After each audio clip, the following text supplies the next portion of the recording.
প্রশাসনের যিনি আমাদের প্রিয় মানুষ জনাব মোহাম্মদ তৌহিদুল আরিফ সম্মানিত পুলিশ সুপার মহোদয়কে ফুলের শুভেচ্ছা জানাচ্ছেন জনাব শেখ হাতের মাওলানা রুহুল আমিন সাহেব সভাপতি বাগেরহাট জেলা ইমাম সমিতি মহতারাম মোবারক হোসেন সাহেব ফুল দিয়ে বরণ করে দিচ্ছেন আজকের এই প্রোগ্রামের সম্মানিত প্রধান অতিথি জনাব খন্দকার রফিকুল ইসলাম সাহেব। আমরা আমাদের ইমাম সম্মেলনের পক্ষ থেকে তাকে আন্তরিক মোবারকবাদ জানাচ্ছি। নারে তাকবীর, নারে তাকবীর। ওয়াদুদ সাহেব বাগেরহাটের মানুষের প্রিয় নেতা, প্রিয় ব্যক্তিত্ব। এ পর্যায়ে আজকের এই প্রোগ্রামকে সুদূর ঢাকা থেকে এসে যিনি আমাদের এই প্রোগ্রামকে সুসজ্জিত করেছেন, সুন্দর করেছেন, আজকের প্রোগ্রামের সম্মানিত প্রধান অতিথি জনাব খন্দকার রফিকুল ইসলাম সাহেব আমাদের আজকের প্রধান অতিথি মহোদয়কে ফুল দিয়ে বরণ। সকল মেহমান সহ সামনে উপস্থিত বাগেরহাটের কান্ডারি যাদেরকে আমরা বলে থাকি, যারা মানুষদেরকে পথ দেখিয়ে থাকেন, মানুষদেরকে হেদায়েত দিয়ে থাকেন, আলোচনা করে থাকেন, সবাইকে আমার পক্ষ থেকে আন্তরিক সালাম ও মোবারকবাদ। আসসালামু আলাইকুম ওয়া রাহমাতুল্লাহি ওয়া বারাকাতুহু। আজকে আমরা বক্তব্য শুনবো মেহমানদের কাছ থেকে। এই জনপদের মানুষ আমরা, আমাদের বক্তব্যের অনেক জায়গা আছে, অনেক সময় আছে। কি বলেন আপনারা সবাই? আমরা তাদের কাছ থেকে বক্তব্য শুনবো। আমাদের বক্তব্য আমরা আমাদের পরিসরে অন্য জায়গায় শোনার ইচ্ছা প্রকাশ করছি। আবহাওয়ার বৈরতার কারণে অনেক সমস্যা হয়েছে, এজন্য সবাই নিতে চাই না, শুধু একটি কথা বলতে চাই। আমার এতটুকু বয়সে আমি বাংলাদেশে দেখেছি, বাংলাদেশের আলেম সমাজকে তাদের অধিকার কখনো বুঝে দেওয়া হয়নি। বাংলাদেশের আলেম সমাজকে কখনো তাদের মূল্যায়ন করা হয়নি। বাংলাদেশের আলেম সমাজকে শুধুমাত্র মসজিদ এবং মাদ্রাসার মধ্যে বন্দী করে রাখা হয়েছে। বাংলাদেশের আলেম সমাজ যেন সামনে এগোতে না পারে সেজন্য মাদ্রাসার শিক্ষা ব্যবস্থাকেও ধ্বংস করা হয়েছে। আজকে রব্বুল আলামিন আমাদেরকে নতুন একটা স্বাধীনতা দিয়েছে। এই স্বাধীনতাকে পুঁজি করে আমরা এই আলেম সমাজের মাধ্যমে এই দেশকে নেতৃত্ব দিতে চাই। আলেম সমাজকে সামনে নিয়ে আমরা এই দেশটাকে বিশ্বের বুকে মাথা উঁচু করে যেন দাঁড়াতে পারে সেই ব্যবস্থা করতে চাই। সকলকে ধন্যবাদ জানাই। যে যার জায়গায় যতটুকু ভূমিকা রাখা দরকার হবে ততটুকু ভূমিকা রাখার আহ্বান জানিয়ে আমি আমার সংক্ষিপ্ত কথা শেষ করছি। জনাব শেখ মজিদুল ইসলাম রাহাত ভাইকে সম্মানিত উপস্থিতি, আমাদের আজকের ইমাম সম্মেলন ও কাউন্সিল অধিবেশনের এসে বসে যাওয়ার জন্য অনুরোধ করছি। চেয়ার খালি আছে, আপনাদেরকে উত্তর পাশে, প্যান্ডেলের উত্তর পাশে বসে যাওয়ার জন্য অনুরোধ করছি এবং পিছনেও আছে। সম্মানিত উপস্থিতি, আমাদের আজকের ইমামের সম্মানে এই পর্যায়ে বিশেষ অতিথির বক্তব্য নিয়ে আসছেন জামাত ইসলামী বাংলাদেশ বাগেরহাট জেলার সম্মানিত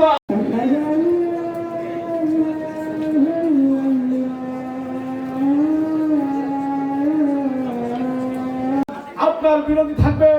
আপনি যদি মোকাবেলা করতে চান আপনার বিরোধিতা থাকবে। আপনি যদি মোকাবেলা শব্দের মধ্যে খোঁজেন তাহলে আপনার বিরোধী থাকবে। আপনার যদি বিরোধিতা না থাকে তাহলে আমি বুঝবো অবশ্যই বাকিদের সাথে আপনার আদাত আছে। এই জন্য আপনি করে রাখবেন বনি ইসরাইলের সবাইকে, বনি ইসরাইলের 73-74 নম্বর আয়াত পড়ার জন্য, বনি ইসরাইলের 73-74 আয়াত পড়ার জন্য সকলকে আহ্বান জানাচ্ছি। সর্বশেষে এই বাংলাদেশের শহীদের রক্ত ঝরেছে, দ্বিতীয় স্বাধীনতা অর্জিত হয়েছে। আমরা চাই না কোন প্রচেষ্টা আর ঘুরে ফিরে বাংলাদেশে আসুক। আমরা চাই না আলেম ওলামাদের হাতে হ্যান্ডকাপ উঠুক। আমরা চাই না আলেম ওলামারা আর ওই কারাগারের অন্ধকার প্রকোষ্ঠে দিন কাটাক। সবাইকে ইসলাম এবং ইসলামী কল্যাণ রাষ্ট্র প্রতিষ্ঠার সংগ্রামে সবাইকে প্রচেষ্টা করার উদাত্ত আহ্বান জানিয়ে আমার বক্তব্য শেষ করছি। খোদা হাফেজ।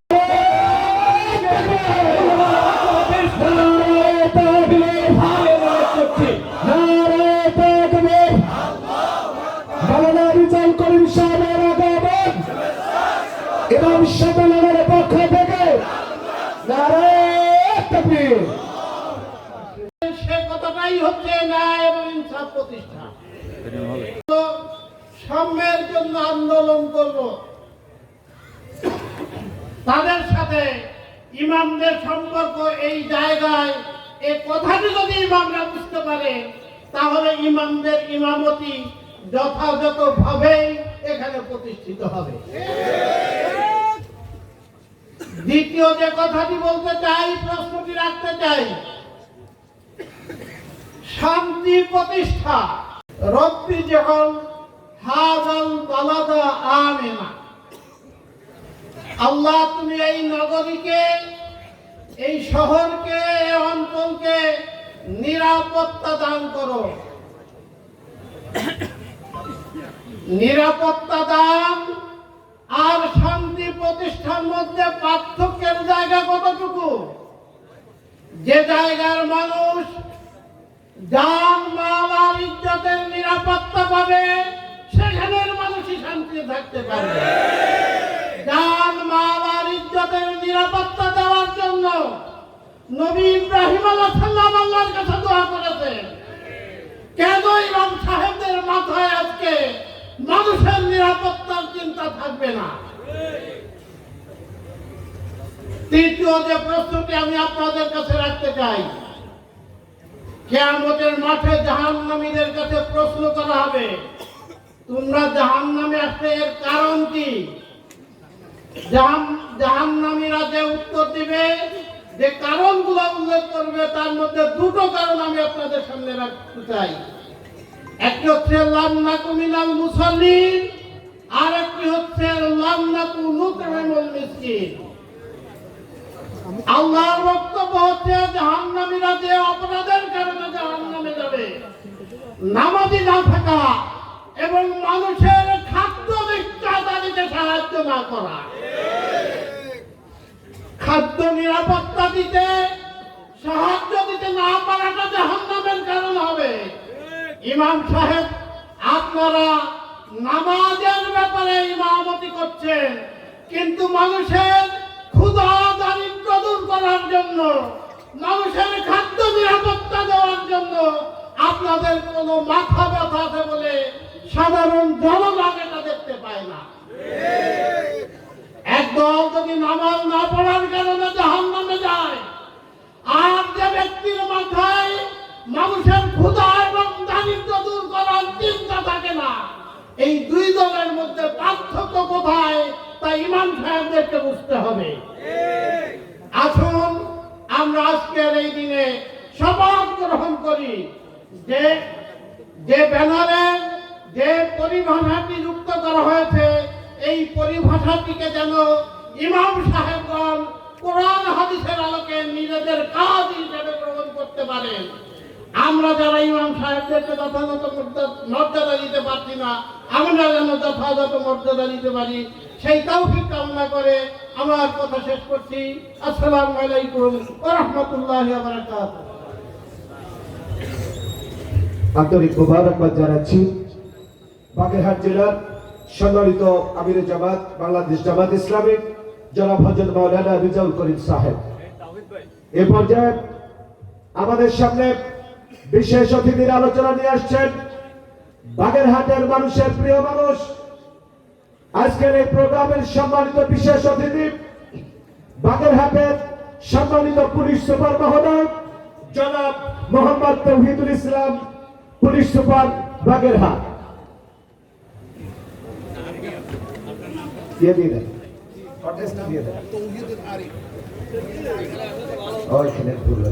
জনাব Mohammad Tauhidul Arif, police super Bagerhat. Sir এখানে আসবেন।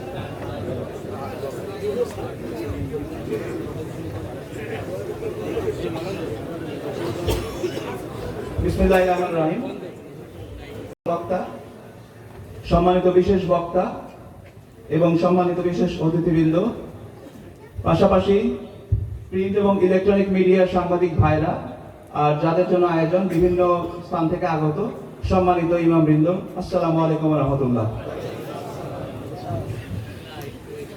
আজকে আমাদের মাঝে উপস্থিত আছেন প্রধান অতিথি হিসেবে রফিক স্যার, যার কথা না বললেই না। আমি এখানে 3 মাস কিছু বেশি সময় আছি। আমি দেখেছি যে বাগেরহাটের মানুষ তাকে কিভাবে ধারণ করে এবং স্যার বাগেরহাটকে কিভাবে ধারণ করেন, এটা আমি জানি। আমি যেখানে গেছি সেখানে রফিক স্যারের কথা শুনেছি। বাগেরহাটের মানুষ তাকে এখনো ভুলে নাই এবং তিনি আসলে বাগেরহাটের এই মানুষ হিসেবে আছেন এখানে। আমি স্যারকে বিশেষভাবে ধন্যবাদ জানাচ্ছি। স্যার এই ব্যস্ততম সময়ের মধ্যে বাগেরহাটে এখানে এসেছেন, আমাদের মধ্যে সময় দিয়েছেন। পাশাপাশি আমি কর্তৃপক্ষকে ধন্যবাদ জানাতে চাই যে এরকম একটি মহতী অনুষ্ঠানে আমাকে দাওয়াত দিয়ে এখানে দাঁড়ানোর সুযোগ করে দেওয়ার জন্য। আপনারা জানেন যে জুলাই আগস্ট একটা অভ্যুত্থানের মধ্যে দিয়ে আমরা নতুন বাংলাদেশের পথে এসেছি। আগে যে পথ হারানো বাংলাদেশ ছিল সেখান থেকে আমরা নতুন পথে এসেছি। তারপরে কিন্তু ষড়যন্ত্র থেমে থাকেনি। বিভিন্ন জায়গা থেকে বিভিন্ন কর্নার থেকে একটা পক্ষ বিভিন্নভাবে ষড়যন্ত্র করে যাচ্ছে। এইদিকে আমাদের সচেতন থাকতে হবে এবং আমি মনে করি আপনারা যারা ইমাম আছেন আপনাদের একটা বড় দায়িত্ব আছে এখানে। আপনারা সমাজের এক শ্রেণীর পথ প্রদর্শক। অনেক মানুষকে আপনারা পথ দেখান, সঠিকটা জানান, সঠিক পথ প্রদর্শন করেন। আপনারা জানেন যে এখন ধর্মভিত্তিক একটা প্রোপাগান্ডা চালানোর একটা প্রবণতা দেখা যায়। হিন্দু মুসলমান দাঙ্গা সৃষ্টি করার মতো বিভিন্ন রকম রিউমার ছড়ানো হয়। এই ক্ষেত্রে আপনাদের সচেতন থাকতে হবে। আমি বিশ্বাস করি এবং আমি জানি আপনারাও বিশ্বাস করেন, বাংলাদেশের হচ্ছে বিশ্বের মধ্যে সবচেয়ে সাম্প্রদায়িকতা এবং সম্প্রীতির দেশ। বাংলাদেশ হচ্ছে সেই দেশ যেখানে ইমাম সাহেবেরা, মাদ্রাসার ছাত্ররা পূজার মণ্ডপ পাহারা দিয়েছে। সেই জায়গা থেকে আমাদের এই প্রোপাগান্ডার বিরুদ্ধে দাঁড়াতে হবে। এই অনলাইন প্ল্যাটফর্মে বা যেভাবে এই যে প্রোপাগান্ডাগুলো ছড়ায় আপনারা মানুষকে সচেতন করবেন। মসজিদে খুতবার মাধ্যমে আপনারা মানুষকে সচেতন করবেন। যে মানুষকে যেভাবে বলার কথা আপনারা বলবেন যে তারা যেন এরকম প্রোপাগান্ডায় পা না দেয়, ফাঁদে পা না দেয়। এবং এর পাশাপাশি আপনারা যখন খুতবা যাবেন বা মসজিদে খুতবা দেবেন, আপনারা জানেন ইসলাম হচ্ছে পৃথিবীর সবচেয়ে শান্তির ধর্ম, তাই না? ইসলামে সন্ত্রাসের জায়গা নেই, ইসলামে অশান্তির জায়গা নেই। এই জায়গাগুলো আমাদের পরিষ্কার করতে হবে এবং আপনারা ইমাম সাহেবেরাই এই সবচেয়ে বড় ভূমিকা নিতে পারেন। আপনারা ইসলামের সঠিক কথা এবং সঠিক মেসেজটা সবার মধ্যে পৌঁছে দেবেন এবং আমি আশা করি আমরা সকলে মিলে সমন্বিতভাবে সকল ষড়যন্ত্র রুখে দিয়ে একটি নতুন বাংলাদেশ, একটি বৈষম্যহীন বাংলাদেশ প্রতিষ্ঠা করতে পারবো। আপনাদের সকলের সহযোগিতা কামনা করছি। সকলকে ধন্যবাদ। আমরা দুর্নীতি মুক্ত বাংলাদেশ দেখতে চাই। বিশেষ করে আমি প্রধান অতিথি যিনি খন্দকার রফিকুল ইসলাম স্যার, উনি সেই মনে হয় 10-12 বছর আগে কি 13 বছর আগে বাগেরহাট থেকে চলে গেছেন। আল্লাহকে সাক্ষী রেখে বলছি, বাগেরহাটের ইমাম সাহেবরা একটা বারের জন্য ভাবিনি উনি বাগেরহাট থেকে চলে গেছেন। আমরা মনে করি উনি বাগেরহাটে এখনো আছেন। অত্যন্ত ব্যস্ততার ভিতরে উনি সময় দিয়ে সেই সুন্দর বাগেরহাট থেকে এসছেন, ঢাকা থেকে এসছেন। প্রধান বক্তা Khalilur Rahman Madani, governor, Islamic foundation অনেক দূর থেকে এসছেন। অন্যান্য অতিথিবৃন্দ, ইমাম সম্মেলনের পক্ষ থেকে তাদেরকে মোবারকবাদ জানাই। ত্রুটি বিচ্যুতির জন্য আমাদেরকে ক্ষমা করে দিবেন। আমরা ইমাম সম্মেলন এই ব্যাপক আয়োজনের মতো যোগ্যতা আমাদের নাই। অদক্ষতা অযোগ্যতা নিয়েই এই সম্মেলনের আয়োজন। আশা করি আপনারা ক্ষমা সুন্দর দৃষ্টিতে দেখবেন এবং কথা দিতে হবে আগামীতেও ইমাম সম্মেলন হলে এই প্রথম সারির মেহমানদের আসতে হবে। কথা চূড়ান্ত কথা। কারণ আমরা শুধু এই মসজিদের ইমামতি করতে চাই না, বরং আমরা দেশ এবং সমাজের নেতৃত্ব দিতে চাই। বাগেরহাটের পুলিশ সুপার মহোদয়কে সাক্ষী রেখে বলছি, উনি বাগেরহাটে আসবার পরে হাট ঘাট ঘের দখলের যত অভিযোগ ওনার কাছে গেছে, আল্লাহ শুকরিয়া কোন ইমাম মসজিদের বিরুদ্ধে এরকম কোন অভিযোগ যায় নাই। এটাই হচ্ছে আমাদের ইমানি শক্তি। আমরা বেতন কম পাই, বাচ্চা কাচ্চা নিয়ে কষ্ট করে দিনাতিপাত করি, তারপরেও আমরা অপরের সম্পদ গ্রহণ করাটাকে হারাম মনে করি। যারা আজকে আসছেন, সাংবাদিক বৃন্দ, অতিথিবৃন্দ, বিভিন্ন এলাকার সম্মানিত আইম্মায়ে মাসাজিদ আমাদের ত্রুটি বিচ্যুতি ক্ষমা সুন্দর দৃষ্টিতে দেখবেন আর দোয়া করবেন। আমরা বাগেরহাট জেলার সমস্ত ইমাম সাহেবরা দল মতের ঊর্ধ্বে উঠে ছোট ছোট মাসলাগত বিষয় নিয়ে আমরা যেন কেউ ইখতিলাফে জড়িয়ে না পড়ি। অত্যন্ত ভরাক্রান্ত হৃদয়ে বলছি, টঙ্গীর তুরাগ তীরে যেইভাবে চারটা মানুষকে জমা করা হলো, এটা ইসলাম সাপোর্ট করে না। বরং তদন্তের মাধ্যমে যারা এই হত্যাকাণ্ড ঘটালো তাদেরকে অতি দ্রুত শাস্তির আওতায় আনার জোর প্রস্তাব করছি এবং সারা বাংলাদেশে ইসলামের নাম নিয়ে যারা মানুষদেরকে এইভাবে হত্যা করে তাদেরকে নিষিদ্ধের দাবি করছি। আমি আমার কথাকে দীর্ঘায়িত করতে চাই না। আসসালামু আলাইকুম ওয়া রাহমাতুল্লাহি ওয়া বারাকাতুহু। সম্মানিত গভর্নর, ইসলামিক ফাউন্ডেশনে যিনি আসছেন তার ব্যাপারে দুটো কথা না বলে পারি না। বাগেরহাটে 815টা কেন্দ্র আছে। কয়টা কেন্দ্র আছে? আজকের এই সম্মেলনের পক্ষ থেকে ওনার কাছে দাবি এই 815টাকে 1500তে উন্নীত করতে হবে। সবাই রাজি তো? উনি চেষ্টা করতে পারেন, উনি তো দেওয়ার ক্ষমতা নেই। আশা করি উনি চেষ্টা করবেন। 2 নম্বর দাবি, এই ভোরবেলা মসজিদ কমিটির সভাপতি সেক্রেটারি মসজিদে যায় না, কঠিন ঠান্ডার ভিতরে ইমাম মুয়াজ্জিন মসজিদে যায়, ঠিক না? এই জন্য শৃঙ্খলা বিভাগে যারা আছেন, শৃঙ্খলা বিভাগে তারাও চলে যান। শৃঙ্খলা বিভাগে যারা তারাও চলে যান। কাজে সহযোগিতা করার জন্য অনুরোধ করছি। সম্মানিত উপস্থিতি, কামিল মিল্লাত কামিল মাদ্রাসার ভারপ্রাপ্ত প্রিন্সিপাল, ইসলামিক ফাউন্ডেশনের সম্মানিত গভর্নর ডক্টর খলিলুর রহমান মাদানী। আসসালামু আলাইকুম ওয়া রাহমাতুল্লাহি ওয়া বারাকাতুহু। ইন্নাল আলিহ ওয়া মান ইহতাদা বিহিদায়াতিহি ওয়াস্তান্না বিসুন্নতিহি ইলা ইয়াউমিদ্দিন। আমানু মিনকুম ওয়াল্লাযীনা উতুল ইলমা দারাজাত। মজমা সমাবেশে হাজির করার যারা করেছেন, যাতে উপস্থিত আল্লাহ পাকের কাছে তো শুকরিয়া জানাই, এবং এই যে অকুণ্ঠ এবং আনডিভাইডেড অ্যাটেনশন বলবো, অকুণ্ঠ মনোযোগ দিয়ে আমার কথা আপনারা শুনেছেন। প্রধান অতিথির বক্তব্য আমরা শুনলাম। আমরা আশান্বিত, পুলিশ ডিপার্টমেন্টের এত বড় একজন বড় কর্মকর্তা হয়েও এ ধরনের ইসলাম সম্পর্কে মনে করছি। কষ্ট করে রাষ্ট্রীয় এবং অনেক ব্যস্ততার মাঝেও শৃঙ্খলার নমুনা দেখিয়েছেন, আলহামদুলিল্লাহ। আমি মনে করি সমাজের নেতৃত্ব দেওয়া একজন দেশের নাগরিক হিসেবে সুযোগ সুবিধা পাওয়ার যে অধিকার আছে সেই ব্যবস্থা করার আবেদন রাখছি। প্রিয় ভাইয়ের আমার, না আড়াইটায় আমরা এখানে উপস্থিত হব। তবে যে সমস্ত কাউন্সিলর বৃন্দ আছেন যাদের তালিকা আমাদের হাতে পৌঁছেছে, প্রত্যেক উপজেলা থেকে মোংলা পৌরসভা এবং মোংলা উপজেলা একটা কমিটি, ওখান থেকে 12 জন, এই সংখ্যক করে দিব, সংশোধন করে দিব, সেটা দেখে তারা একেবারে নিষ্কলুষ চরিত্রের মানুষ হয়ে যাবে। হ্যাঁ, এরকম মানুষ আমাদের কাছে রয়েছে। কোরআন বলছে যে লাকাদ কানা লাকুম ফি রাসূলিল্লাহি উসওয়াতুন হাসানাহ, তোমাদের কাছে তোমার এই আল্লাহ রাসূলের ভিতরে রয়েছে উত্তম আদর্শ। কার কাছে যাবেন আদর্শ ধার করতে? মুরব্বী, অনেক এই যে আমাদের তাবলিগ জামাতের হুজুররা কথায় কথায় বলেন মুরব্বীদের কথা।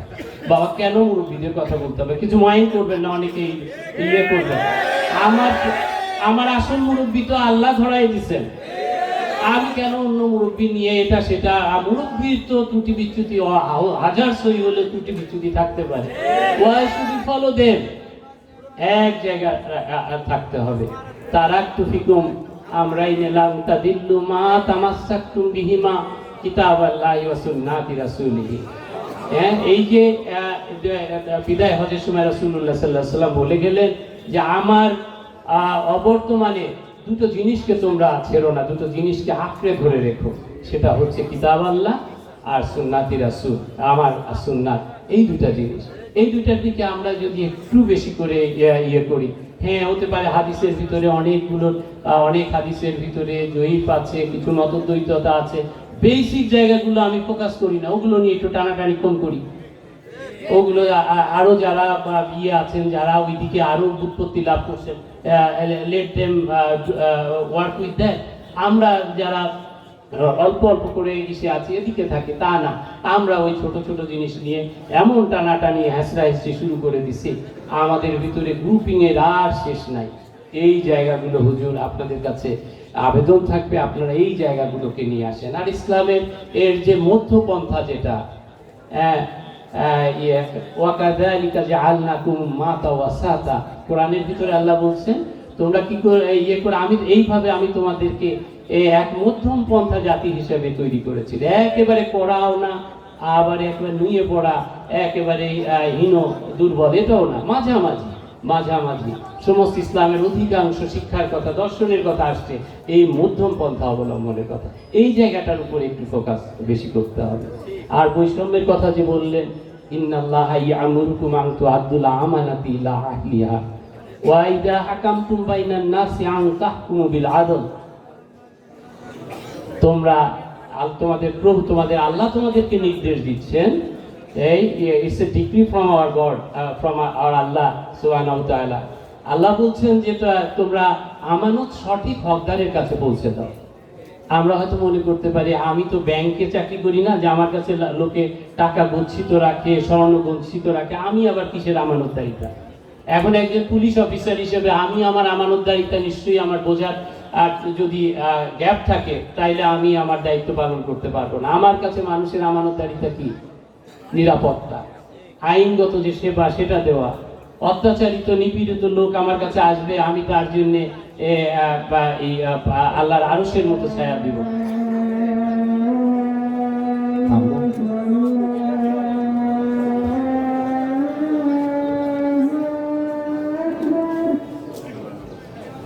ইমপ্লিমেন্ট যখন হয় না, সেগুলো যখন আমরা শুধু শোনার জন্য শুনি, যখন সেটা ইমপ্লিমেন্ট হয় না, আমরা অন্যদিকে ধাবিত হই, তখনই সমাজে এর অভাবটা পরিলক্ষিত হয়, সমাজে যে নানা ধরনের অনাচারের সৃষ্টি হয়। আবার অনেক সময় এমন পরিবেশ ছিল, আমরা জানি আমাদের যে এই ধরনের কথাগুলো কোরআন এবং হাদিসের আলোকে বলাটাও এক সময় দুরূহ হয়েছিল, আমাদের অনেক কঠিন সময় পার হইতে হয়েছে। তো আল্লাহ পাকের অশেষ শুকরিয়া যে আমরা সেই সময় থেকে উত্তরণ ঘটতে পেরেছে। আমরা আল্লাহর কথা, কোরআনের কথা বুলন্দ আওয়াজ তুলে আমরা বলতে পারছি, এবং এই দেশের যে আগামী প্রজন্ম এবং আগামী দিনে যারা এই দেশকে নেতৃত্ব দিবে, তাদের মধ্যে এটার যে থিমটা, বেসিকটা, সেই দর্শনটা যেন আমরা তাদেরকে ভিতরে অনুরণিত করতে পারছি, এটাও একটা বড় শুকরিয়ার জায়গা। তো সম্মানিত ওলামা বৃন্দ, আমি কোরআনের একটা আয়াতের কথা বলবো। আয়াত বলবো, আল্লাহ পাক কোরআনে কারিমের ভিতরে বলছেন, ইয়া আইয়ুহাল্লাযীনা আমানুত্তাকুল্লাহা হাক্কা তুকাতিহি ওয়া লা তামুতুন্না ইল্লা ওয়া আনতুম মুসলিমুন ওয়া তাসিমু বিহাবলিল্লাহি জামিআ ওয়া লা তাফাররাকু। হে ঈমানদারগণ, বিশ্বাসীগণ, তোমরা আল্লাহকে যথার্থভাবে ভয় করো, যেমনভাবে ভয় করা উচিত, যেমনভাবে ভয় করা উচিত ঠিক তেমনভাবে ভয় করো। আর ইসলামের মধ্যে দাখিল হয়ে যাও, মুসলিম হয়ে দাখিল হয়ে যাও মৃত্যু আসার আগেই। তো মৃত্যু তো কখন আসবে আমি আপনি কেউ জানি না, সুতরাং যত তাড়াতাড়ি দাখিল হয়ে যাওয়া যায় ততই লাভ, ততই আমরা রিস্কের বাইরে চলে গেলাম। আর ওয়াতাসিমু বিহাবলিল্লাহি জামিআ ওয়া লা তাফাররাকু, আর আল্লাহর রজ্জুকে দৃঢ়ভাবে ধারণ করো, আর কখনো বিচ্ছিন্ন হইও না। এই জায়গাটায় আমরা মনে হয় বিচ্ছিন্ন হয়ে যাচ্ছি। তারপরে আল্লাহ পাক পরের আয়াতে বলছেন, ওয়াল তাকুম মিনকুম উম্মাতুন ইয়াদউনা ইলাল খায়র ওয়া ইয়া'মুরুনা বিল মা'রুফি ওয়া ইয়ানহাউনা আনিল মুনকার ওয়া উলাইকা হুমুল মুফলিহুন। এবং তোমাদের মধ্যে একটা গোষ্ঠী হোক যারা মানুষকে কল্যাণের দিকে ডাকবে, মানুষকে সৎ কাজের আদেশ দিবে, অসৎ কাজের নিষেধ দিবে, এবং দে আর দ্য সাকসেসফুল, তারাই হচ্ছে সফল। আমি তো মনে করি আজকে আমার সামনে যারা বসে আছে, ডাইনে বামে যারা বসে আছে, আপনারাই হচ্ছেন এই দলের লোক। আমি এখানে আসি মাঝে মাঝে, আমি আপনাদের এই দলের একজন একটু সরিয়ানা পাওয়ার জন্য। আমরা এই কাজটা আমাদেরকে জারি রাখতে হবে।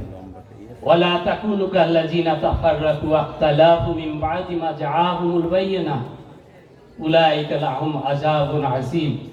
আর তোমরা নিজেদের মধ্যে ছোটখাটো বিষয় নিয়ে এই যে ইখতিলাফের কথা যেটা বলা হয়েছে, মতবিরোধ করো না, বিরোধ ডেকে এনো না, আল্লাহ এদেরকে কঠিন শাস্তি দিবেন যারা এরকম করবে।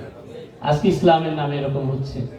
অত্যন্ত দুঃখজনকভাবে দেখলাম, আমি কিছুদিন আগে গাজীপুরের পুলিশ কমিশনার ছিলাম, সেখানে তাবলীগ জামাত এই বাংলাদেশের একটা বিশাল উম্মাহ, ইসলামী ভাবধারার জনগোষ্ঠী, এই বিশ্বাসী তারা ডিভাইডেড। তাদেরকে কোনোভাবেই, এত বড় বড় উলামারা তারা আল্লাহর ভয়ে যদি হয়ে থাকেন, তাদেরকে কোনোভাবেই নিরস্ত করা যাচ্ছে না। এই পক্ষ ওই পক্ষের বিরুদ্ধে, পক্ষের বিরুদ্ধে করে শেষ পর্যন্ত এই যে আপনারা দেখলেন কদিন আগে 3-4 জন লোক এটা হলো। সরকার চেষ্টা করছে, আমরা তাদেরকে বারবার করে নিয়ে বসার চেষ্টা করলাম, হলো না। যার যার জায়গায় সে অনড়। আমি সেই কে সঠিক কে বেঠিক সেটাকার জায়গায় যেতে চাই না। কিছু মতবিরোধ আছে যে জায়গাগুলো, সেই জায়গাগুলো তারটা তার মতো করতে দিন না, চলুক, এক সময় দেখবেন হয়তো ঠিক হয়ে যাবে। কিন্তু এটার মধ্য দিয়ে সারা পৃথিবীতে, বিশেষ করে ইসলাম বিরোধীদের কাছে যে একটা মেসেজ চলে গেল, এটা ইসলামের ভালো আর কিছু আসেনি। আমাদের এটা খুব জঘন্য একটা ঘটনা ঘটেছে। তা আপনাদেরকে আমি এই দিকে খেয়াল রাখার জন্য আহ্বান জানাবো ইমাম সাহেবদেরকে। এই সে আল্লাহ পাক আপনাদেরকে মর্যাদা দিয়েছেন, আল্লাহ পাক কোরআনে কারিমের মধ্য দিয়ে আপনাদেরকে মর্যাদা দিয়েছেন। ইন্নামা ইয়াখশাল্লাহা মিন ইবাদিহিল উলামা। আল্লাহ পাক বলছেন যে আমার উলামারাই হচ্ছে জ্ঞানীরা, যারা উলামারাই হচ্ছে আমাকে ভয় করে। আবার আল্লাহ বলছেন ইন্না আকরামাকুম ইনদাল্লাহি আতকাকুম। আর আমার কাছে, আল্লাহর কাছে মর্যাদার একমাত্র মাপকাঠি, ইয়ারস্টিক, সেটা হচ্ছে এই খোদাভীরুতা। আল্লাহ বলছেন যে ওলামারাই আমাকে ভয় করে। আবার পরে আরেক আয়াতে বলছেন যে আমার কাছে একমাত্র মর্যাদার মাপকাঠি হচ্ছে এই খোদাভীরুতা। তো আপনাদের সেই গুণ আছে, আল্লাহ আপনাদের মর্যাদা দিয়েছেন। অন্য যে কেউ মানুক আর না মানুক, নাথিং গোজ, কিচ্ছু তাতে আসে যায় না। আল্লাহ পাক আপনাদেরকে স্বীকৃতি দিয়েছেন। সুতরাং আমি আজকে ওয়েদারটা ওয়েদার আমি আসছি আপনাদের সান্নিধ্য পাওয়ার জন্যে। আমার খুব আর এসে মনটা ভরে গেছে। যদিও একটু বৃষ্টি নামছিল, এর ভিতরে আপনারা যেভাবে সুন্দরভাবে বসে আছেন বৃষ্টি মাথায় করে, আল্লাহ আমাদের সবাইকে এই ধৈর্য, এই সহ্যের যে যেটা রহমত, সেটা আমাদেরকে দান করুন। আল্লাহ এটা আমাদেরকে দান করুন।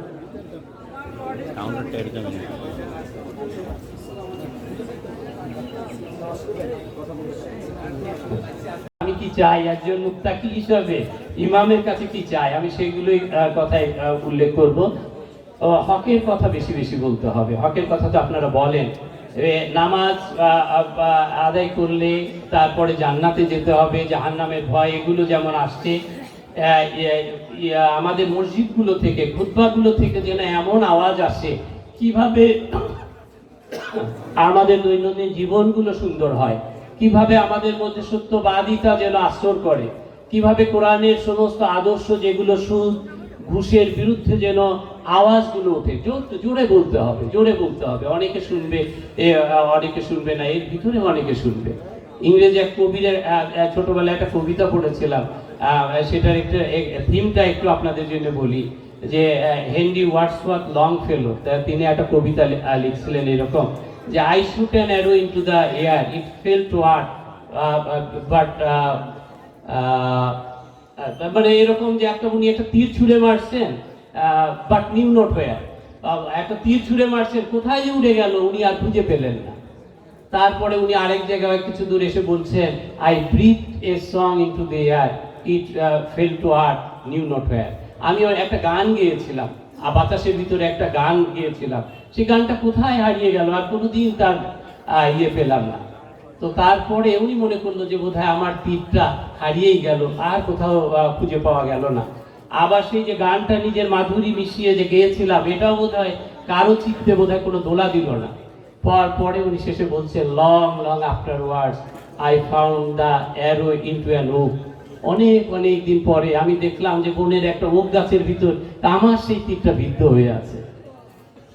আর সেই যে গানটা, the song from beginning to end I found in the heart of one of my friend, এবং আমার সেই গানটা আমার এক বন্ধু একটা প্রথম থেকে শেষ পর্যন্ত তার হৃদয়ে গাথা হয়ে গেছে। তো এটা বলার উদ্দেশ্য এরকম যে আপনি আপনার বলা থামাবেন না, কারো না কারো চিত্তে দোলা দিবে। আল্লাহর হকের কথা কার কাছে আল্লাহ পৌঁছে দিবেন, কার যে এটা জীবন বদলাই দিবে আপনি জানেন না, আপনি জানেন না।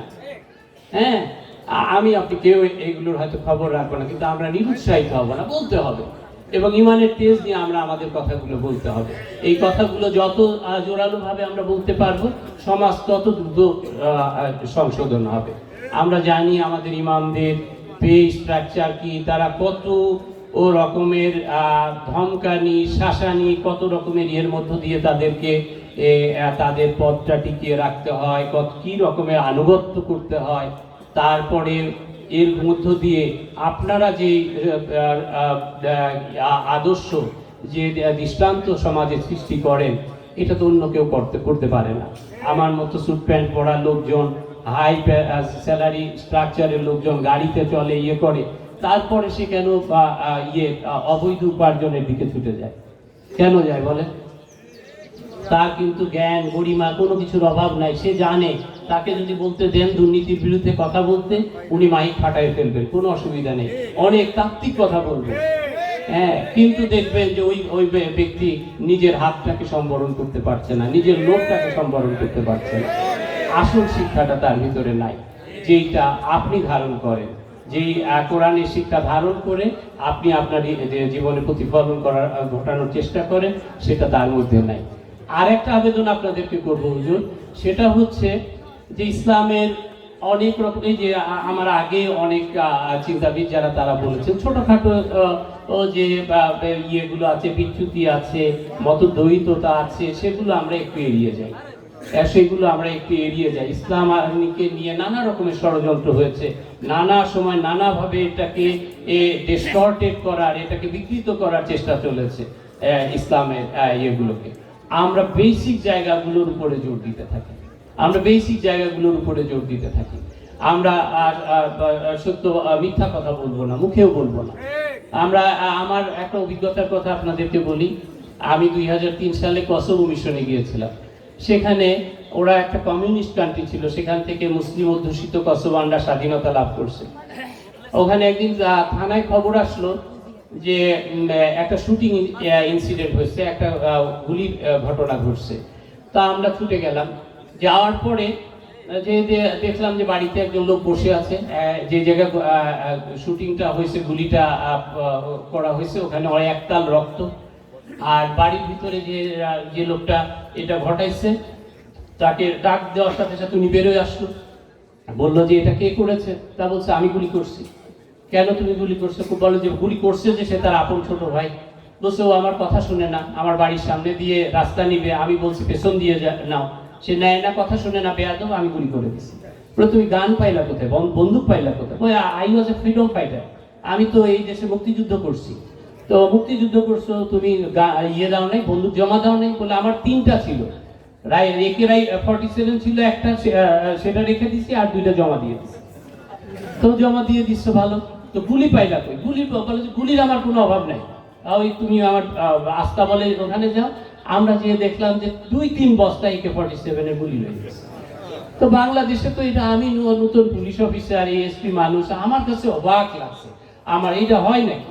একটা লোক গুলি করছে, স্বীকার করতেছে, আবার কোথায় গুলি দিল। তারপর আমি পুলিশ বললো যে now you are under arrest. সে 2 হাত আগায় দিল, যে সে বাধ্য অনুগত শিশুর মতো সে 2 হাত আগায় দিল। তো এই ভাবে আমরা নিয়ে আসলাম তাকে। সে আসলো, থানায় আসলো, স্টেটমেন্ট দিল।